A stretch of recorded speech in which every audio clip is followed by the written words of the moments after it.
Just to let you know before I get started, Tobidase Daisakusen has an anaglyphic 3D mode, so if you have a pair of red and blue 3D glasses, you might want to keep those handy.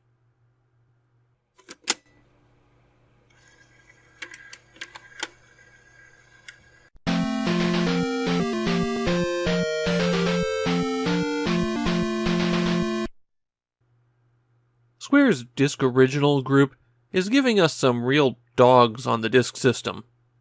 But I think Tobidase Daisakusen is the best game that they made for the platform.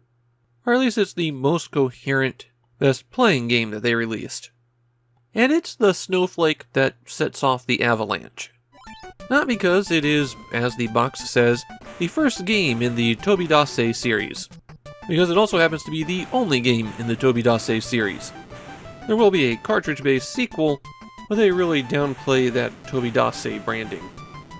The reason Tobidase Daisakusen is important is it's the first console game programmed by Nasir Gabelli. Nasir, and I'll just call him by his first name because that's how he was usually credited, was born in Iran, his family left the country during the revolution, and then he gained a reputation as a brilliant programmer for the Apple II in the early days of computing. He picked up early on how the Nintendo Entertainment System would be the next big thing, and then flew to Japan and through some contacts, landed a job at Square.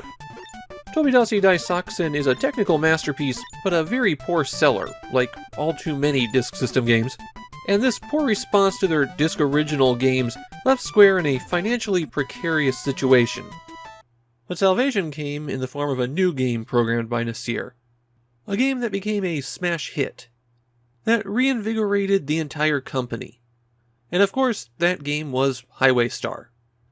Considering that Highway Star is clearly modeled on Outrun, and Tobidase Daisakusen is clearly modeled on Space Harrier, I get the impression that Nasir was a big Sega fan. The plot of the game is that you're Jack, a guy who travels between planets, and he gets a call from Cindy who wants him to kill a dragon. There you go, that's the entire story. You spend most of the game running across the planet. There's 8 worlds, though I think they're all supposed to be on the same planet, and they consist of 4 stages each. The A button jumps, and the B button fires, if you have a weapon, and really the game just consists of surviving the environment long enough to reach the end of the world where you can kill the dragons that are there. As you're running around the planet, you'll see pillars, and if you run into those, a useful item may be popped out the top. The missile will let you shoot. And if you get the, well, it's supposed to be boots, but it looks more like a potion to me. Anyways, you collect it, and you can defeat enemies that you land on top of. Both of those power-ups go away if you run into an enemy. There's also a mushroom that is poisonous to collect, a heart that will give you an extra life, and this atom-looking thing that will make you invincible for a few seconds. How long you're invincible depends on your elevation when you grab it. If you pick it up off the ground, you only get about 3 seconds. If you jump up into the air, you might get as many as 10 seconds. Also, while you're invulnerable, you still lose the ability to jump on enemies or fire your gun if you hit any enemies. So the invulnerability is just really not worth it. There's one more item that can pop out of those towers, and that's the clock. It refills your timer, which is the line of boxes at the bottom of the screen. On some of the longer stages, you will have to collect a clock or two in order to get through. There are a couple other pickups that are just lying around. Stars can be found anywhere, and they're worth bonus points at the end of the world. And balloons will take you to a special bonus area. You'll always want to go to these because they inevitably contain something good, like an extra life or a clock.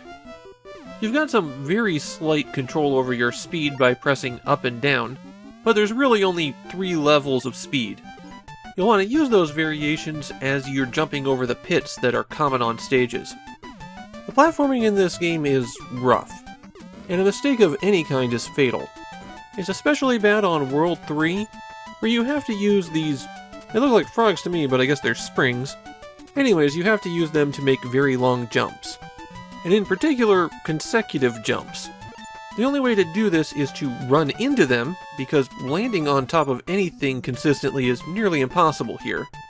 And then move at the constant average speed, because that will result in you landing on the next spring. It's a messy way to do it, but it works. At the end of the world, you'll fight a dragon, or dragons. They all move exactly the same. They're segmented, bounce up and down, and come at you. I found it a bit difficult to judge their actual position, so I'd recommend just getting out of the way and staying out of the way. And because they don't have multiple bosses, instead they just make you fight the dragons multiple times. So in Worlds 2 and 3, you have to fight the dragon twice. In Worlds 4 and 5, you have to fight it 3 times. It doesn't get harder, it just gets more repetitive. One unique feature about Tobidase Daisakusen is the 3D mode.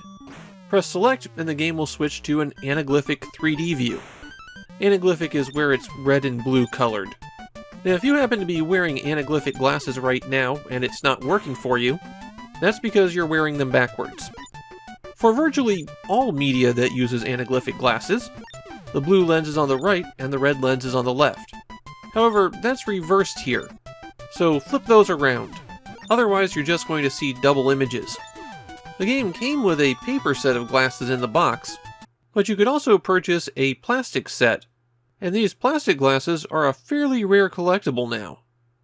If you get a game over, then there is a continue, but you have to use a cheat code. Hold down A and press start to continue from the start of the world you were on. Otherwise, you go back to the beginning of the game. In Japan, Tobidase Daisakusen doesn't seem to be especially well remembered. Most people seem to only be able to identify it because it's Nasir's first console game. Well, that and the obvious Space Harrier connection. I'm not going to say Tobidase Daisakusen is a bad game. It's just it's on the level of decent. It gets pretty repetitive really quickly, the shooting action isn't the greatest, and it's really hard to tell if you're in front of or behind something, despite that being part of the core mechanic of the game. But it's not bad. It's just kind of a, well, that's nice game. The technical tricks are impressive, but not really outstanding. It feels like this game just needed a little bit more. Maybe more enemies, a little bit better shooting, something. Because otherwise, it just goes on the pile of fine games that no one would remember, or at least wouldn't remember except for its historical connection.